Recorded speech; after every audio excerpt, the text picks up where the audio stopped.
বড় চমক, লক্ষ্মীর ভান্ডার এবার প্রতি মাসে 2100 টাকা। কবে অ্যাকাউন্টে ঢুকবে বাড়তি টাকা?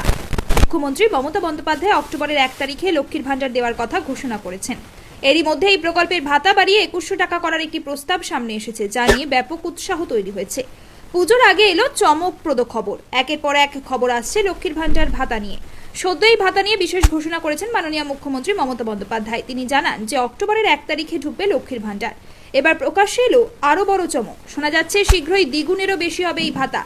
মমতার সরকার ক্ষমতায় আসার পর থেকে একের পর এক ভাতা চালু করেছেন। এই সকল ভাতার মধ্যে আছে কন্যাশ্রী, লক্ষ্মীর ভান্ডার, বার্ধক্য ভাতা, বিধবা ভাতা থেকে শুরু করে যুবশ্রী, শ্রমশ্রীর মতো প্রকল্প।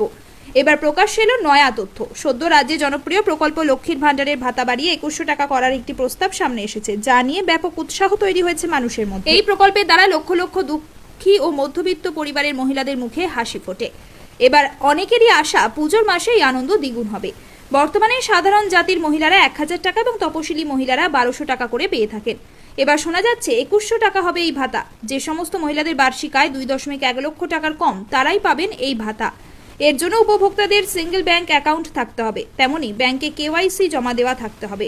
ভাতা বৃদ্ধির প্রস্তাব আসলেও আপাতত মেলেনি কোনো নিশ্চিত খবর। বিশেষজ্ঞদের মতে 2026 সালে বিধানসভা নির্বাচনের আগে এই সিদ্ধান্ত কার্যকর হতে পারে।